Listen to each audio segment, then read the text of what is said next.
Reach కార్యక్రమాన్ని నిర్వహిస్తున్నటువంటి department of financial సర్వీసెస్ని SLBC అదే మరి వివిధ బ్యాంకులన్నీ కూడా ముందుకొచ్చారు. ఎండీలు ఉన్నారు. వారందరికీ జిల్లా యంత్రాంగానికి మనస్ఫూర్తిగా అభినందనలు. రైతులు, మహిళలు, యువ పారిశ్రామికవేత్తలు, విద్యార్థులు, కళాకారులు, వీధి వ్యాపారులు, స్వయం సహాయ సంఘాలు ఇలా అర్హులైన ప్రతి ఒక్కరికి రుణాలు అందించడమే ఈ కార్యక్రమం యొక్క ముఖ్యమైన ఉద్దేశం. ఒకప్పుడు బ్యాంకు రుణం పొందడం అంటే చాలా కష్టంగా ఉండేది. ఇప్పుడు పూర్తిగా మార్పు వచ్చింది. ప్రజల వద్దకే బ్యాంకులు వెళ్ళి మరీ రుణాలు అందించడం, ఇలాంటి రుణమేళాల్ని నిర్వహించడం గర్వకారణం. ఈరోజు పల్నాడు జిల్లాలో 1,04,000 మందికి 3,312 కోట్ల రూపాయలు కేంద్ర మంత్రి నిర్మలా సీతారామన్ గారి సమక్షంలో ఈరోజు ఇస్తున్నామంటే చాలా ఆనందం కలుగుతా ఉంది. ఒక్కొక్క కుటుంబానికి 5 మందిని లెక్క పెట్టుకుంటే పల్నాడు జిల్లాలో 5 లక్షల మందికి సహాయం చేసే ఏకైక కార్యక్రమం ఈరోజు బ్యాంకు రుణాలని మరొక్కసారి మీ అందరికీ విజ్ఞప్తి చేస్తున్నాను.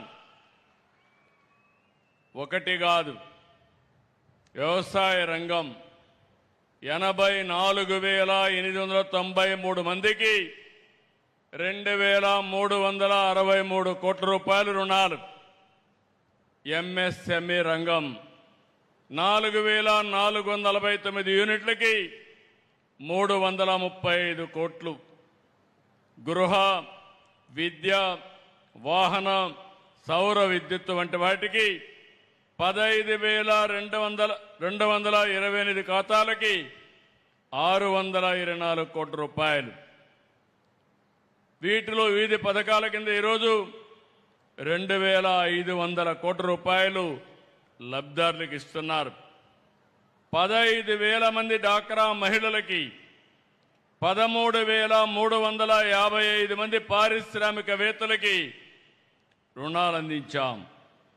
పిఎం సూర్య గారి కింద 8,574 కుటుంబాలకి 98 కోట్ల రూఫ్ టాప్ సోలార్ ఏర్పాటుకు సహాయం చేశాం.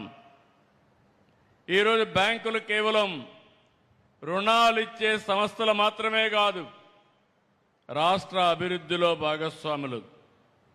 ఈరోజు మీరు ఇచ్చిన రుణం ఒక రైతు భవిష్యత్తు మార్చడానికి, ఒక యువకుడి ఆశయానికి, ఒక మహిళ సాధికారతకు, ఒక పారిశ్రామికవేత్త కలలకు పెట్టుబడిగా నిలుస్తుంది, జీవితాలను మారుస్తుంది. ఒకప్పుడు మైక్రో ఫైనాన్స్ అని ప్రైవేటు వడ్డీ వ్యాపారస్తులని వారిపైన ఎక్కువ ఆధారపడేవాళ్ళం. అధిక వడ్డీ, వడ్డీకి వడ్డీ, చక్ర వడ్డీ, ఈ విధంగా చాలా ఇబ్బందులు పడ్డాం. ప్రభుత్వాలకు కూడా పెద్ద సవాలుగా మారే పరిస్థితి వచ్చింది. ఈరోజు బ్యాంకులు చొరవ చూపిస్తున్నాయి. ఇలాంటి క్రెడిట్ అవుట్ రీచ్ ద్వారా మైక్రో ఫైనాన్స్ కానీ ప్రైవేట్ లెండింగ్ కానీ పూర్తిగా అడ్డుకట్టబడుతుంది. నేను ఈ సందర్భంగా కేంద్ర మంత్రి నిర్మలా సీతారామన్ గారిని మనస్ఫూర్తిగా అభినందిస్తున్నాను. బ్యాంకింగ్లో చాలా రిఫార్మ్స్ తీసుకొచ్చారు. ఎన్పిఎల పైన కఠినంగా వ్యవహరించారు. చిన్న చిన్న ప్రభుత్వ ఖాతాలను విలీనం చేసి చిన్న చిన్న బ్యాంకులుంటే నష్టాల్లో ఉంటే అవన్నీ విలీనం చేసి సమర్థవంతమైన బ్యాంకు వ్యవస్థకు దోహదం చేశారు. డిజిటల్ బ్యాంకింగ్ విప్లవం తీసుకొచ్చారు. యూపీఐని విస్తరించారు. జన్ధన్ యోజన ద్వారా కోట్లాది మందికి బ్యాంకు ఖాతాలు ఇచ్చారు. డీబీటీతో లీకేజ్ తగ్గించారు. మీరందరూ చూశారు. జీఎస్టీ స్లాబులు ఎక్కువ ఉండేటివి, కన్ఫ్యూజన్ ఉండేది. చాలా మంది నష్టపోయారు.